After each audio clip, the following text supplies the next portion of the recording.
to Start Canada podcast, where we interview startup founders, innovators, and thought leaders from the heart of Canada who are challenging the status quo, scaling their business, and bringing new ideas to life.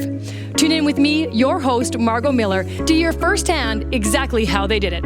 Start Canada podcast is powered by the Manitoba Technology Accelerator and Tech Manitoba and sponsored by Scotiabank.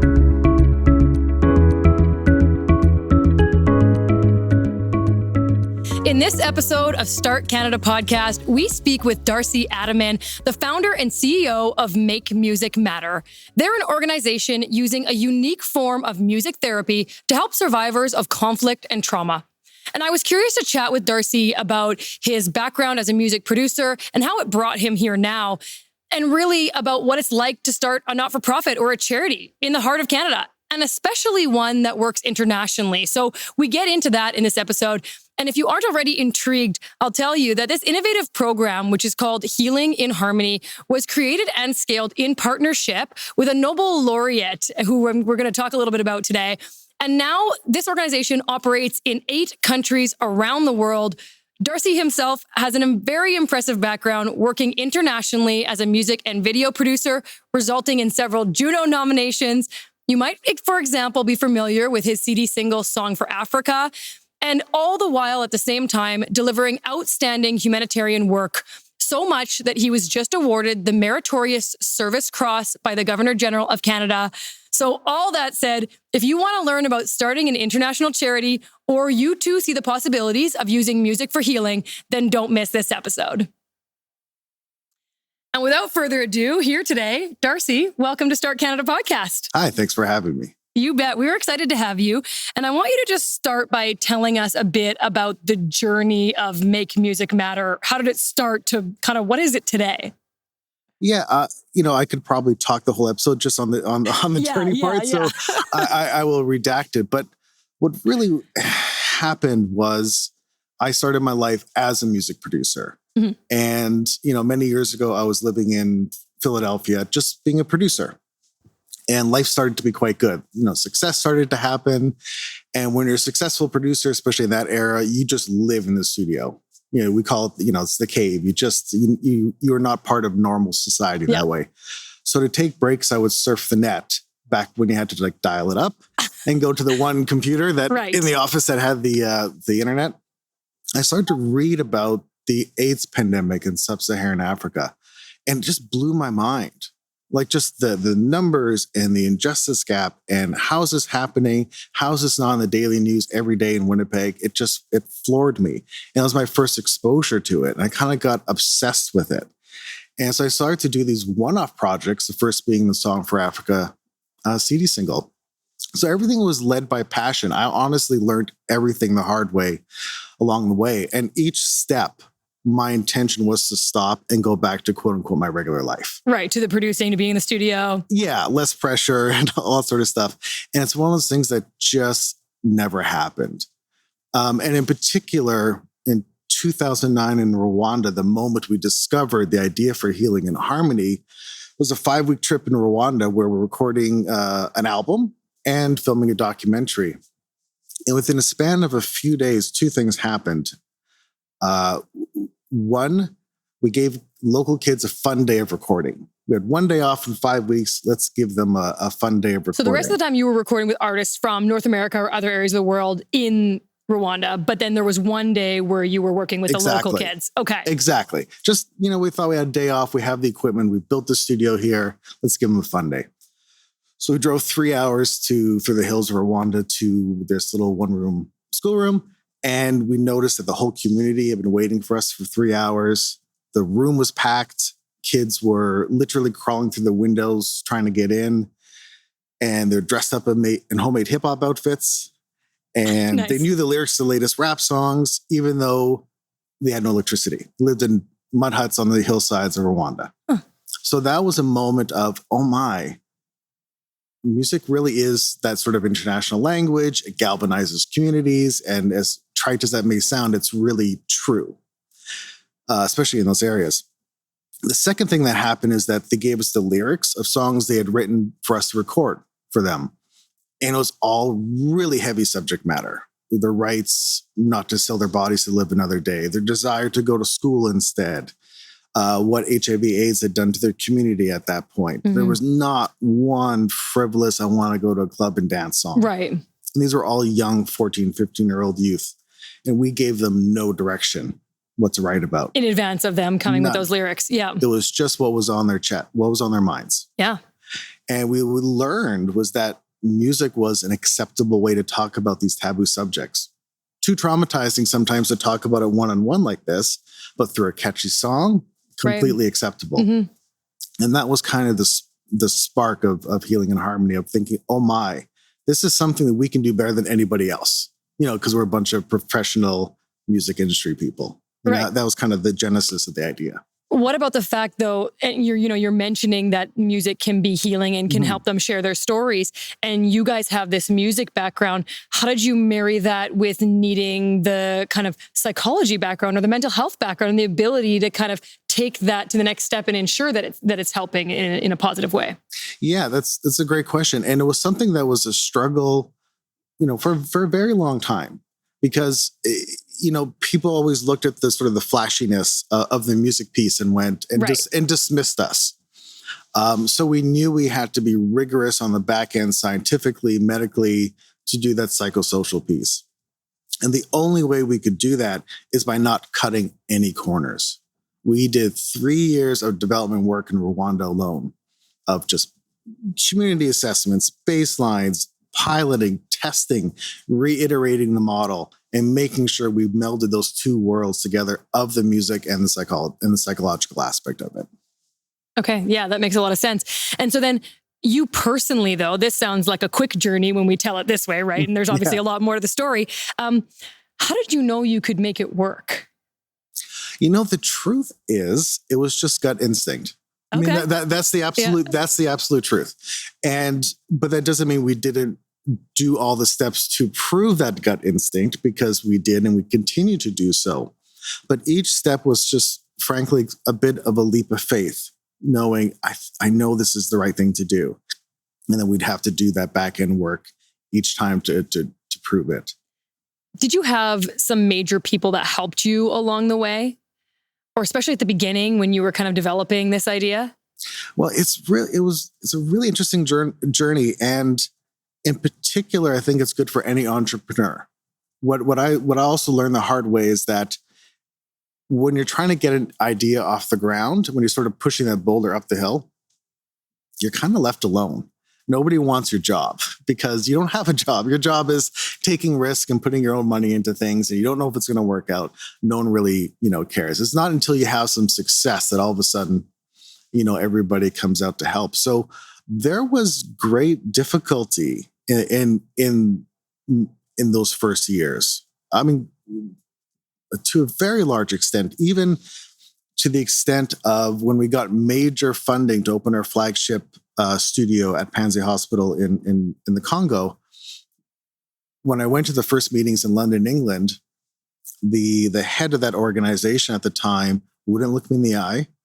The guy who funded you? Funded me. Refused to shake my hand, and eventually said to me, "Hey, the committee approved you. I didn't want to. I think this is a joke and hokey, because again, serious humanitarian context, and you're bringing music." Right. But, he got outvoted. We since did that work, did real 2.5 years of a research study that proved, medically this thing works like magic. To his credit, he has since came back and apologized to me, because we're their most successful program ever. Which always makes him look good at the end of the day. Yeah. And that's nice that he eventually came back around. But how do you, at the time when you're facing that kind of criticism, right? You're working really, really hard. You're going into dangerous areas, and you can see the positive effects. But when you've got really strong critics, what do you say to yourself, or what do you need to do to kind of overcome that? Like, what's the mental health piece of that for you? Yeah, it's I've been able to start to look back a little bit now that we have sort of breakout success. And, that was a rough 10 years. I can't lie. And what ends up happening, I think in any entrepreneur, if they're good, or anybody with a passion, the further you get along, the more focused and myopic your view gets. You know what I mean? So it got to the point where my life was so laser focused on just this one thing. And I spent years only taking Christmas Day off that you almost didn't even see the other parts of it to a certain extent. And that, that helps a little bit. Do you miss just being a full-time producer? And I say just because you're still working really hard then, but I mean, do you miss only having the one piece? And I'm sorry to finish answering the previous question. Yeah. Where you get your strength from, and it sounds dramatic, but it's absolutely true, is the more time you spend what we call in the field in these areas, it gives you the strength that you need. Yes, it's very hard. It's very dangerous. I have lost friends.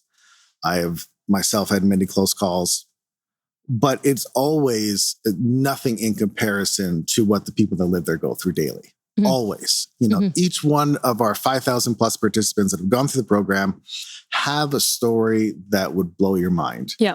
And if they have the strength and resiliency to get up and to try one more day, how dare I not? And that's what it really came down to. Like the more you do it, it's almost like their strength rubs off on you a little bit. Yeah, when you were pushing through those tough years that you described of like people criticizing whether it was working or not, and knowing you were working so hard, that kind of kept you coming back every day. And I think that's a really good anecdote. Yeah, I really hold on to those stories personally. I still do. And now today, your humanitarian work has been honored. We mentioned this when we recapped our episode at the beginning here, and you have a meritorious cross for service. And this is from the Governor General of Canada. What did that mean at that point? Was that some kind of validation, like that the work you were doing, or had there been maybe awarded opportunities or moments along the way before that one that maybe felt like I'm on the right track? Yeah, it's. I can't lie. I'm happy I got it. Yeah, it's something that I can tell my mom. And congratulations for having gotten it. Yeah, and it is lovely. But what ends up happening is it's a quick pause. It's a beat. It's, oh, that's fantastic. Cool. Comma. All right, let's get back to it. The work still needs to get done. It really is like that. And that's not for me to be, a martyr, but that's the absolute truth, because we're at the size now where every day, something is happening. Christmas Eve, I woke up to a terrorist threat. New Year's Day, I woke up to one of our sites being attacked, and I had to send security team back. Mm-hmm. So it's a constant thing. As a side note for that award, I just found out yesterday, I get to, if a judge is not available, I get to preside over new Canadian swearing-in ceremonies. Oh, no way. Yeah, so I'm very excited about that. Yeah, that's pretty neat. You're doing so much work with people internationally that I feel like you would be a wonderful person to be a part of that ceremony. Yeah, that's great. Tell me a bit about the research that you were talking about a little bit before. So you mentioned, you get to this point where now you have the proof is in the pudding, right? Yeah. You've got this research, but undertaking a research project is a lot of work as well. And a lot of charities and not-for-profits do research to prove the value to the community that they're doing in whatever the topic might be.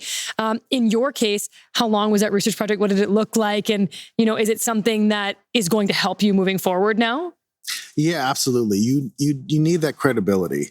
It's not only that international credibility is something I tell my local partners regularly, that even if I'm coming in and paying for this space, renting, bringing in income, paying for staff, and helping, to keep their lights on a little bit. If I can't continually prove on the best use of the space and time, I'm out. Right. It's the ethical thing to do, because when you're in an active war zone, there's absolute zero room for anybody that cannot be 110% effective. It's just the need is so great. So you need that formal research to continually prove your value to that community. And it's very easy to come in, do something short term, and make you feel good about yourself. Right, like that very first recording you did with the youth. Right. Right, they were crawling through the windows, they were really excited, and you could have just left and said, wow, we did something so good that day. But what ends up happening if you stop there is that builds distrust culturally. Because all these types of communities, especially in Africa, they're used to getting the short end of the stick. They're used to being exploited, especially in nature of an area like the Congo, where we work a lot in. It goes back hundreds of years to King Leopold, who enslaved millions of people, that sparked the rubber industry, that sparked the automotive industry. So culturally, they're used to being exploited, and they're reticent of outsiders, understandably. So if you come in short term, all you're doing is sort of emphasizing that. So you have to be able to prove yourself on the back end and demonstrate you can do something that's going to create a sustainable change. And that's where the research comes in. And that was a 2.5-year project, at least about $200,000. I haven't checked the final tally. Research is so much more than I think people realize if they haven't undertaken it. Yeah. And, what that demonstrated is that we score every participant going in and out of the program. So we track their PTSD, anxiety, and depression going in and going out. Mm-hmm. And not only that, we prove that this works to reduce that trauma in an extremely significant way. We've been able to prove that reduction in trauma sticks up to 6 months of them leaving the program, despite them living in an active conflict zone. Right. Which is very, that's a huge piece. So, and it's also a final missing piece for a lot of these communities. So you can have other charities and NGOs come in and help with skills training, and you're teaching women to sew or giving them microfinancing opportunities, or even just physically the surgeries that people will need from the atrocities. But if they're so traumatized, you can't properly take advantage of it. Mm-hmm. If you're so traumatized, how well are you going to do in school? Are you going to bother going to school? Right. Right. So it's a very important piece, that research piece, and in particular what we do there. Which makes me wonder at the very beginning, I'm taking you back again here, but you have this research, and so that's going to be really strong for you guys to, validate and to get continual funding and to be able to stay in these different areas and probably even expand, right? Mm-hmm. But at the very beginning, when you have this idea, so you go from, really cool experience to saying, we want to actually put something in place that's going to be a long-term program where you've got physical people in place in that area of conflict or post-conflict. And because I understand it, the way you describe it, you've got, psychologists there, you've got people from the music side there, you've got the whole program is set up physically in place there because we're not doing virtual these days, even in those areas. Yeah. And so this to me sounds like a very early big price tag. How did you overcome that? How did you get that first piece of funding? Oh, well, all of it is continually a large price tag, quite frankly. Sure. And I'll be completely, blunt about it. There was no magic pill, no whatever. In the beginning, I bootstrapped everything. Mm-hmm. I literally gave everything away. I didn't make any money for years upon years. It's not a woe's me, but just to be truthful, as you do this work, even as we began to get successful, and I'd be in audiences with the Secretary General of the UN and all this crazy, incredible stuff, I would have these meetings and then think, oh shoot, how am I going to eat today? And, it was just years of that. You just had to keep, pushing forward that way. And I think, and it's not a woe is me. I think it's really interesting because our audience for this show, right, are people who want to start businesses or have done so and who are learning through these conversations that we're having. And so when you think about starting a not-for-profit or starting a charity, I think there are some really strong realities to think about, right? Even though there's funding in place, a lot of the funding has to go directly to programming and things like that, right? And so when you get into it, this. And so I think it's important that we share that, right? That there's years and years of work sometimes, and in your case, it was the case, to really get to a point where you can pay yourself and you can have staff and people are comfortable. And I think that that's really interesting. And so I want to take it a little bit to the topic of actually starting a charity then. Sure. So you've got, we've got these things in place now, and you can relatively easily register a not-for-profit, kind of like registering a business. But there are certain parameters that you have to fulfill, right, to maintain that. So explain a little bit just the general process of what it's like to actually say, I've started a not-for-profit. Yeah. And I am the founder, but didn't come from that side. Again, I want to be clear. I came from the side of, I was a professional music producer. I had this idea, I had a passion for it. I learned each step along the way, most of the time the hard way, almost every time the hard way. So, the first thing you have to do is put together a board. And what you learn is you have to put together a board that are not a bunch of people that are going to agree with you all the time. Because my saying is, It's my job to light fires. It's the board's job to make sure I don't burn the house down. So you need that tension there. But you do need people you can trust. And then build it up to the framework of the basics. Get a good accountant that knows charity law and an NGO and a good lawyer to build, again, the sort of the corporate framework and how things are going to go and your governance and your bylaws. We did all that, again, the hard way when it was like, oh, shoot, we should have done that step 1 year ago. Right. But you did it eventually when people were asking for it. Yes, exactly. Yeah. It's the truth. I mean, now we're quite sophisticated with all that, but so I urge people to, if they're going to start it, find a great accountant that will build that infrastructure from day one, so you don't have to clean up anything from the past. Find a great lawyer that you trust as well. Find someone who knows charity compliance and governance. Build your policies. Just do those things. You'll save years of headaches that I have to go through. See, that is interesting though, because I think, I wonder if you did it again, would you actually do all those things that you're preaching? Because it's I think we all say that, and then that is, you probably got me there. But it would be very helpful, and there were headaches. Yeah. Give me an example. You said learning the hard way a bunch of times. Can you think of an example? Well, I can. I think I can give you an example that goes back to the beginning of the idea. That was a learning curve. So again, I didn't come directly from the humanitarian sector. And it took me years to even understand, any industry has its lexicon. And that took a long time, quite frankly. There's a lot of acronyms in every industry. Not-for-profits and charities are the same. That took me a long time as well, I admit. But what you learn, and what I learned the hard way, is, you can't save everybody. And it's tragic. It really, truly is. Because, I'm leaving again to the Congo shortly, and I'm at least tripped 30 something. I've lost count at this point. So, I mean, this stuff is in your blood and bones at this point. But again, the truth is you have to quantify who you can save. Mm-hmm. And I wish people to learn that sooner than later. Because again, I learned those things the hard way. So two very quick, examples, not to get too descriptive, but in the Congo years ago, we went for a little field visit deep in the forest one day, very deep into rebel territory. We get to this hospital, and the local population has aged dramatically from the stress. They're surrounded by rebel groups, so they've aged dramatically from the stress. Which also means that we have to get out to this area before dark. The UN came up to us and said, "You gotta go. If the sun sets, you're dead."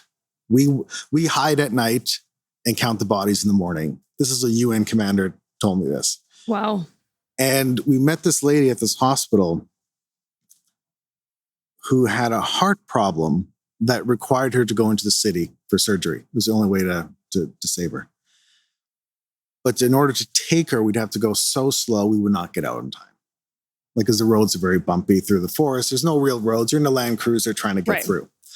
And it was it wasn't my call, but it was a 2-second judgment by the sort of the head nurse there. 6 people in the vehicle's lives to 1 person, maybe. No.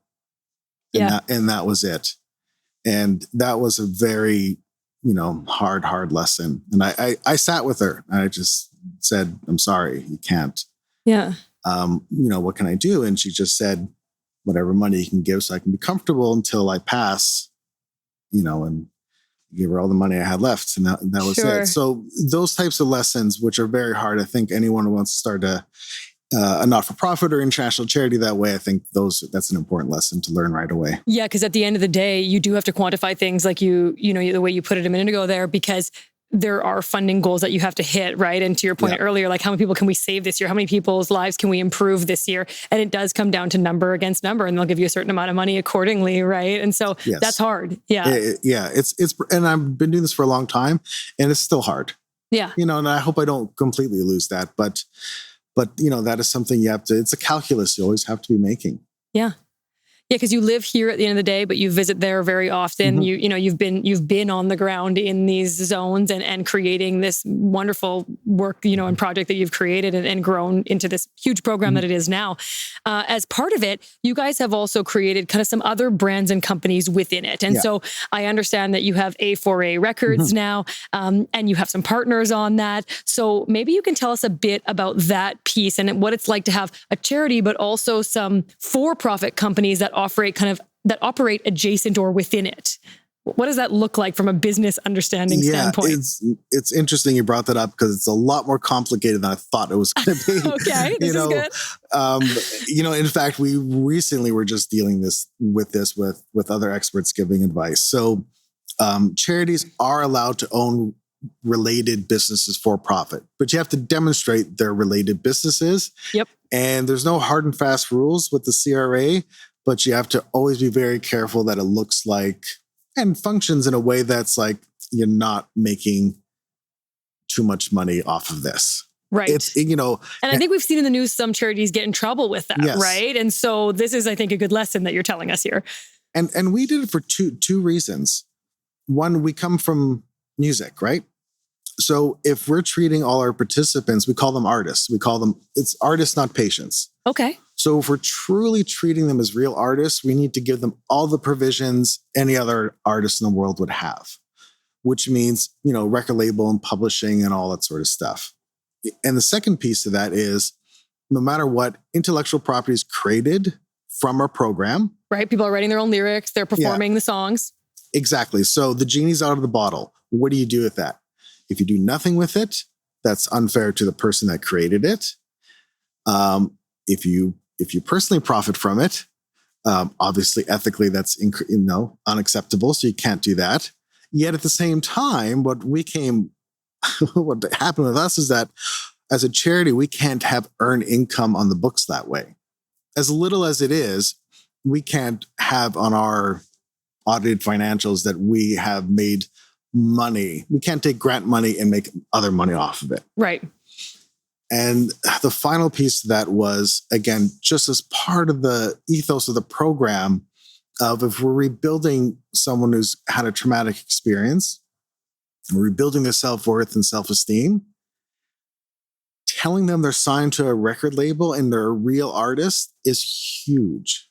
Like it's still like it makes me happy, and I'm a professional, and I'm, not a kid anymore, and that still thrills me. Mm-hmm. So to everybody that we work with, it's a huge deal. So we had to create A4A Records on that side in order to administer, properly promote the music, administer it, and hopefully collect royalties from that. Yep. In order to do that, I thought, well, we can't just put it out on SoundCloud or something like that. We need to give them a platform. And so we approached Warner Music Canada, and luckily Steve Kane, the president there, understood it right away. It was a very quick meeting and just said, I'm in, and gave us a label deal, and they've released all the albums. It's on all the Spotify, Apple, all the platforms that you can think of out in the world. And I think we're nearing 30 albums out already on that as well. And it does a lot. Like I've been in Congo or in other places in the world where I've gone to the women who have suffered things that are just utterly unimaginable that I won't mention. Mm-hmm.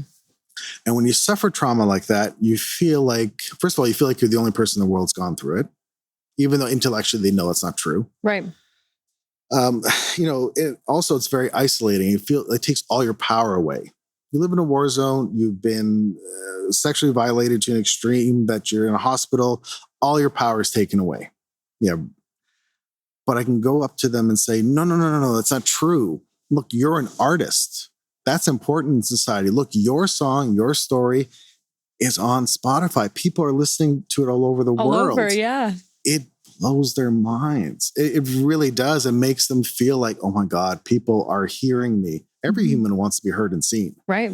And it breaks those walls, and it does wonders for, again, rebuilding somebody back up that way. Yeah, this is the piece of the work that you're doing that is so positive and that is so fun to hear you talk about. You can even feel kind of the energy, right? When you talk about that positive piece. And I think you mentioned in a separate conversation too about how it even sometimes gets on the radio in those countries and how that can make a difference. So that's part of it too.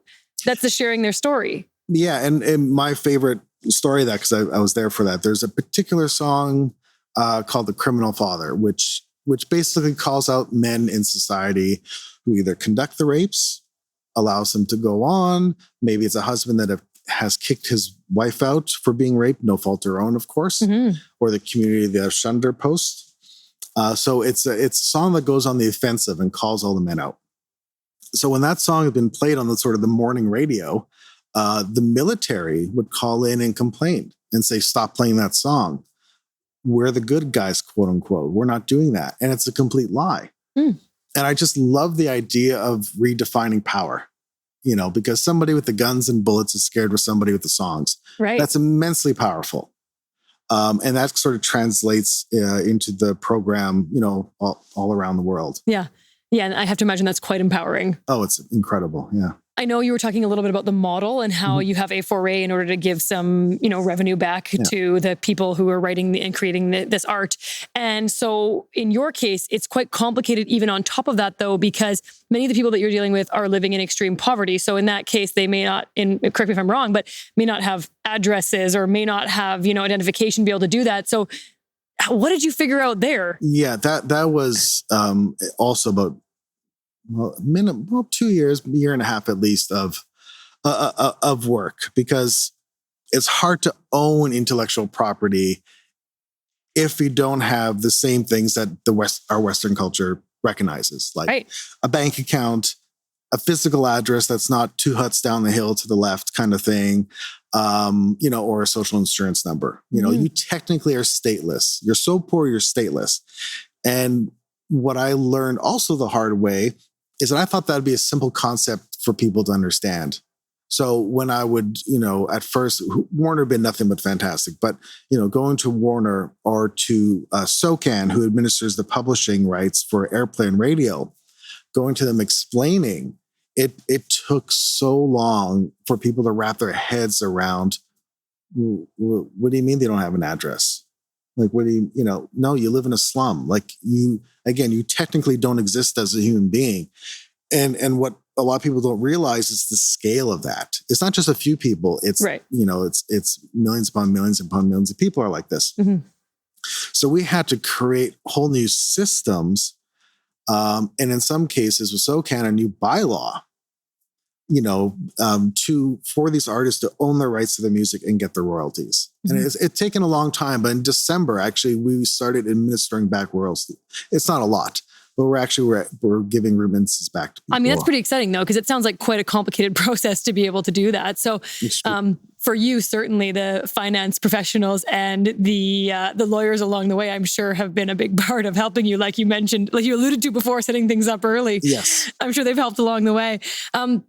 Now, at this point, you have gone through so much. You've explained a lot of things to us that were hard along the way. But is there a defining moment of figuring it out, or is there one of the pieces of this puzzle that you look back on and think, after that, everything got easier? Well, beyond some major funding breakthroughs, there was. Well, I think 2 major moments. And unfortunately, like most things in life, it's never just a simple aha moment where you, like, everything is, here's a new chapter, everything is fine now. Everything is a gradient, everything is progress, incrementally. But, the program started to have success. And then our beloved partner, Dr. Mukwege, in 2018 won the Nobel Peace Prize. That helped tremendously, just, to say the least, to get recognized at that. It just does not get any bigger. Right. At that level was fantastic. And, case in point, his book comes out this year and it's an Oprah pick. So it's going to do quite well. Are you guys mentioned in the book? Do you know? I don't know yet. I haven't seen it. Oh, interesting. So okay, we'll have to keep an eye out. I am on the book tour, but that's later. Yeah. That was a major, for sure, a major piece of it. Um, Another was actually just a small anecdote, which is funny, the things you end up remembering in life. And it's just a small one that really turned it around for me a few years ago. And, I was observing one of our studio sessions. And so you're in Congo, and let's just say I'm the only white, heavily tattooed music producer that hangs around Congo there. Right, perfect. There's nobody else, all right? So I kind of, I'm sort of an alien in that regard. And so when I'm observing sessions and writing notes and trying to improve things, I one day thought, like, what the heck do they think of me? Like, who's this strange looking man sitting in the back, observing their studio sessions and work? So I asked our lead psychologist in that group, I said, do me a favor, ask them what do they think, how do they think I see them? I was really curious of what they thought my perception of them was. And because we weren't talking formally, I don't interrupt sessions or anything like that. And, a lady stood up who's a survivor of extreme sexual violence and, translated from Swahili, said, I used to think you saw us as completely worthless human beings because of what had happened to us. But now I think you see us as artists. And like, that was like the moment, even though we do the scientific backing and all that stuff as we talked about, but that was the moment of like, oh, okay, we got it. I'm good. I want to keep living, but if it doesn't happen, I'm cool. Like that could be okay for me. That's a great story. And I think even earlier, we talked about the meritorious cross and like moments of validation. It sounds like that was a really high point for you. Yeah, it's funny how it's not the ones that you think are the ones that you're going to hold on to as much. Yeah, I get that. Yeah. In a very different context, but we are going to move into our speed round now. Oh, all right. So you're ready. Look, I see you. So just to start, describe yourself in a word or two. Tenacious. What motivates you? Injustice. What keeps you up at night? Failure. Who is the most influential person for you? Who has been? Dr. Mukwege, without a doubt. And what is one thing in business that you are so happy you did? Wow. You know what?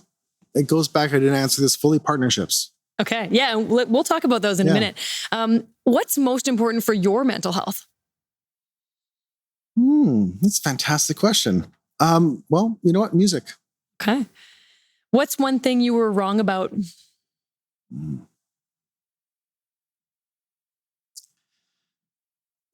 That I could make this much of a dent in the world.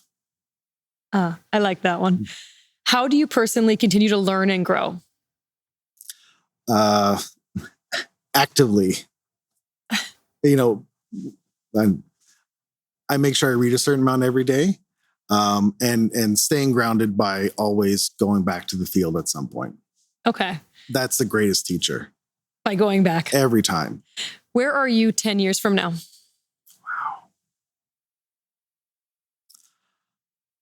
Wow. I know it's a speed round question, but I know that's a tough one. That's fair. Same position, but hopefully scaled a lot larger. Mm-hmm, mm-hmm. What does leadership mean to you?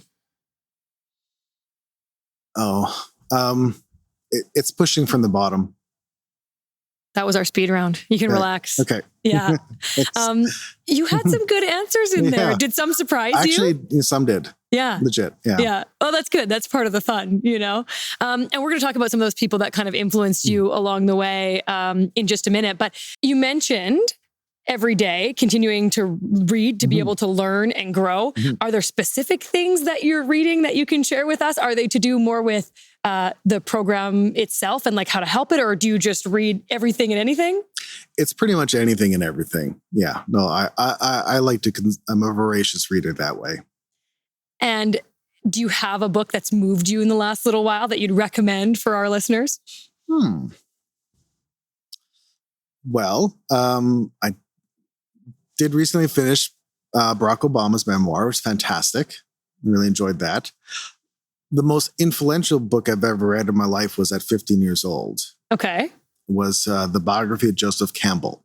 Okay. Who was a mythologist. He took archetypes out of mythologies and religions. And the way he just laid out the world and the universe on how we're hardwired for certain themes and how humanity works that way was groundbreaking for me. And the other part was he just demonstrated that you can actually, the way he laid out his biography, he demonstrated you can lay out your life in any way you want.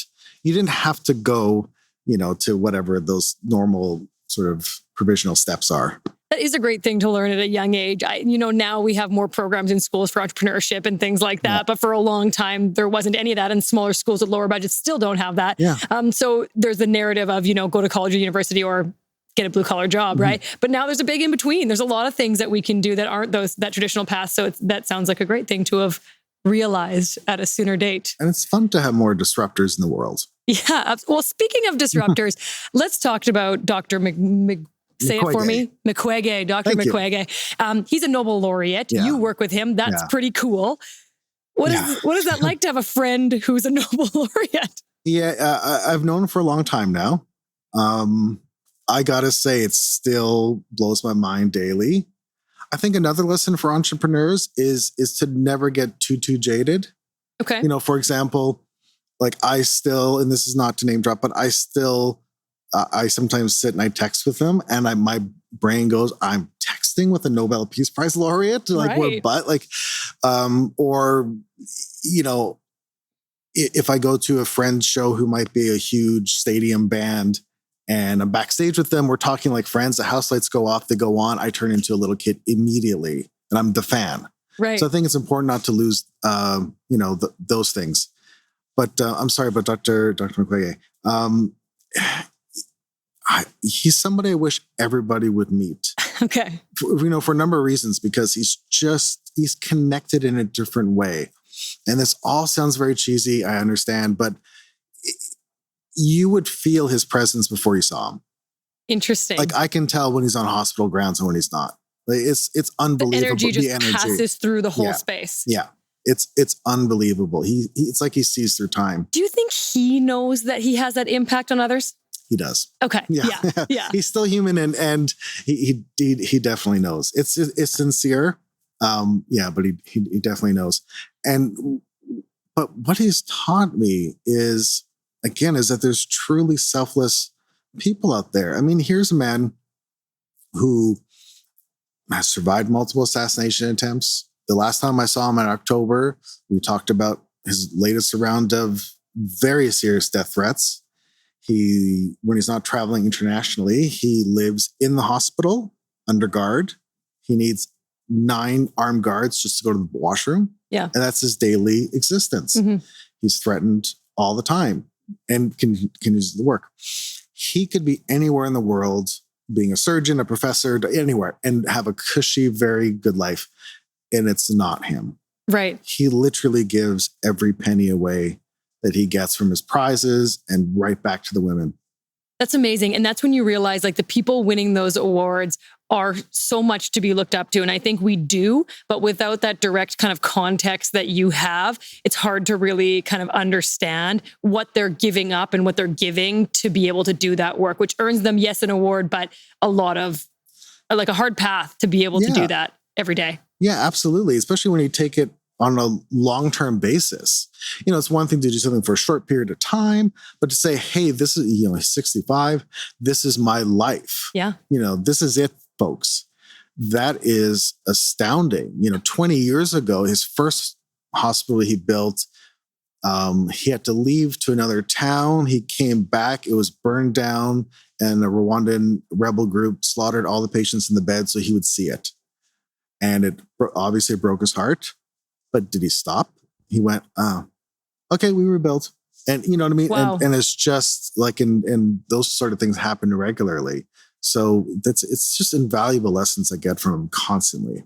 And one thing that's so interesting with these conversations that we're having is, we'll keep moving in the conversation here, but I could just stop after what you just said and just sit with that for a while. And I probably will later, and press pause if you're listening and you want to just take a minute with that, everyone. But, You have had some really cool collaborations. And at this point, though, you've done some really cool collaborations that got a lot of kind of visibility too around them. And that's great. So, for example, Song for Africa and Sunday Bloody Sunday, where you had a bunch of different artists collaborate on those kind of projects. So partnerships and collaborations have been a neat way to kind of propel a little bit what you're doing. Did they make a huge impact on visibility and potentially, you know, getting more funders, getting people to notice what it is that you guys are doing so you can continue doing more? You know, it gives you bumps in visibility, yes. But what it actually ends up doing, what I've realized, it informs you how to run the work better. Okay. So by learning by those partnerships, you know, for example, with the Healing and Harmony program, even though Make Music Matter has a large staff, the operational staff are all local. We work with local partners, right? No one's parachuted in to take a job away from somebody they don't need. So wherever we work in the world, be it Congo, Rwanda, Peru, Turkey, it's a local producer with a local therapist. And so it's those value in those partnerships is actually what makes the program successful. And the only way you build those partnerships is trust the hard way. That's the only way. You can't buy it. You can buy it short term. And I've seen charities do this. They come in, you know, if you come into a vulnerable community that's desperate to survive, yes, an NGO can come in, parachute in, give money, everyone's happy. But when there's a bump in the road or when the program ends, it goes right back to where it was. Mm-hmm. But if you do that extra mile and make sure it's all local partners, conducting the programming and having that trust, you get through the hard times because then the community owns the program too. And they say, oh, shoot, funding was delayed for a month. Okay, we trust you. We're gonna keep at it. And that's the stuff that's critically important. Mm-hmm. So that's what's informed me. So I'd learned that lesson. So when I did Sunday Bloody Sunday, which was on a whim, quite frankly, from the concept of getting the idea to being released to the world was 5 weeks. Yeah, which it sounds like it's pretty fast in the music industry, especially with many different people on a track like that. Yeah. And that was not to brag, but that was hard built trust. So all those artists, you know, the Billy Talent guys, Sum 41 and Blue Rodeo and all those people that were on the track, they knew and trusted me. Mm-hmm. So when I made the call and said, hey, you have 2 days off from your summer tour. Want to spend it with me? Yeah. Yeah. Everyone said yes. Within a week, I was in a studio with all those people. Calling them. And I mean, those things sound like a lot of fun. And those are the pieces where you can use your music producer background, right? And kind of get into some of those pieces in like the old way that you were used to maybe a little bit before. And so now you come to a point where you have this visibility and things from those. That's nice, but it sounds like it's so much more than that. And it's really cool that you mentioned that it influenced the actual content of what you were doing, because I wouldn't have seen that parallel. And that's, and the truth is the more you do it and the older you get, that's what's more important. Mm-hmm. Talk about Fox Lake Cree Nation in Canada, because a lot of this work you're doing is international. Yeah. We have people who have suffered traumas in our country. For example, residential schools is one of them. Was it actually difficult to set up the project here in our own country? Has it been working in the same way? Yeah, well, that's a great question, because, for years when I would give public interviews or lectures here, the first question that came from the audience was, why aren't you doing this here? Sure. And it's not like we didn't want to, but we don't, again, we're not cookie cutter. So we need to be invited into a community. The community has to trust you were just talking about. Exactly. And we need to analyze that there's a holistic approach to what the community is doing. So, for example, what if we heal somebody's trauma so they can sort of function again, but there's zero economic opportunity? You're setting them up for failure. You're just creating a bigger problem down the road. So we won't go there. Mm-hmm. So it takes a lot of time and analysis before we decide to go somewhere. So we've been wanting to work in these communities for a very long time. And it wasn't until Robert Wavy, the president of Fox Lake Cree Nation, saw us and completely got it, but even with that took many meetings. I can't remember if I've been there 2 or 3 times at this point of just getting to know the community myself. The last time I went there, we brought the equipment and just did a test and showed, the elders on how it works and how we can adopt to their local cultures and their local languages. Mm-hmm. And within literally 10 minutes, we had a major breakthrough of 2 women that were seriously violated when they were young and never spoke about it. And within 10 minutes, it was, we had made that breakthrough. Wow. But that's, again, it goes back to trust and never cutting corners. Because if you do cut corners, and there's been many times in the past, I think it's an important note for entrepreneurs in any business, you have the desire to break you wish you could make things quicker. I spent 10 years getting to the starting line. Of course, it would be nice if it was quicker at times. But if it's quicker, you don't build the skills and the capacity to maintain success. So what's the point? Right. So it has to be done that way. And it makes you stronger in the long run. Yes. Yeah. Your whole system and what you've set up, I understand from other conversations, it really has this ability to build empathy, resilience, but also affect some of our everyday behaviors, like people outside of the program even. What can you speak to along those lines? Like, can it help me to just know about this, right? To understand what it is, the work that you guys are doing. I feel like there's certain ways I want to be a better leader already, just in speaking to you. But what are some of those lessons that are broader that maybe we can take from this? With us, it comes through the dissemination of the music. And there's 2 pieces to that. One, normally, say in a humanitarian context, it's always a journalist or a student doing a dissertation coming in, doing these interviews, right?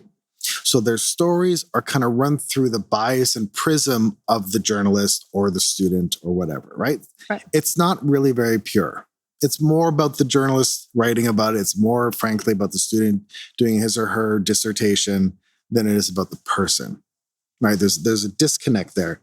What the music does, it allows a direct voice. It's their song, their words, their melodies, their singing, direct to the world. So you're kind of getting it unfiltered, unfettered, which is one, a lot more powerful. Second, I hope it starts to lift the veil that we seem to have still, which has long been lifted in that context. So when I first started this years ago, there was still a separation. You'd come home, and there was a separation. But with technology and, with tech, as you know more about tech than I do, Sure. Everyone has a pay-as-you-go cell phone. The penetration rate for cell phone in Africa is the highest in the world. Right. So you can be in an active conflict zone where the bombs are dropping, but you have a cell phone because that's your bank, it's your everything. Because of that, the people in these contexts understand their place in the world equation much better. You can't really fool them anymore. So en masse, people understand that, hold on a second, I'm working in a mine where I'm getting literally raped and my kids are enslaved in this mine. So the minerals can go out and end up in our iPhones. And you live like this. This is not like they understand this en masse to hundreds of millions of people now. And that is already causing a huge problem in the world. So I really hope empathy can be a hokey word, but I really hope that music builds, empathy into some action, because it's already happening over there. That's a wonderful message. And I think it's also, if you're listening and you're thinking, I've been thinking about starting a not-for-profit or an international, humanitarian project or charity, there's room for it. And there sounds like there's going to be even more room in unique ways that can leverage the technology skills that maybe you and I do have as this continues to evolve and as people continue to be able to see all that information that you're referring to there. Darcy, I feel like we could get deeper into this topic for quite some time, but that is our show for today. Oh my. Right. I know. So, Darcy, if people want to learn more about this amazing work that your organization is doing, Make Music Matter, where do they find you or learn more about this? Yeah, please just simply go to makemusicmatter.org. You can find out all the information where we're working, what's coming up in our programming, where we're expanding to, and there's links to all the music out there. Awesome. Thank you so much. Thank you. And we'll put some of that in the show notes too. So if people want to understand a little bit more about this topic, it's quite a unique one, what you've created here. We'll put all that in our notes. Thank you. Thanks, Darcy. If you enjoyed today's episode and want to learn more about our guests, visit startpodcast.ca and be sure to rate and review us wherever you're listening. If you're new to the show and want more Canadian business inspiration, subscribe before you go. Start Canada Podcast is produced by your host, Margot Miller, with audio and visual creation by EventPro and support from Due North Systems. Start Canada Podcast is powered by the Manitoba Technology Accelerator and Tech Manitoba and sponsored by Scotiabank.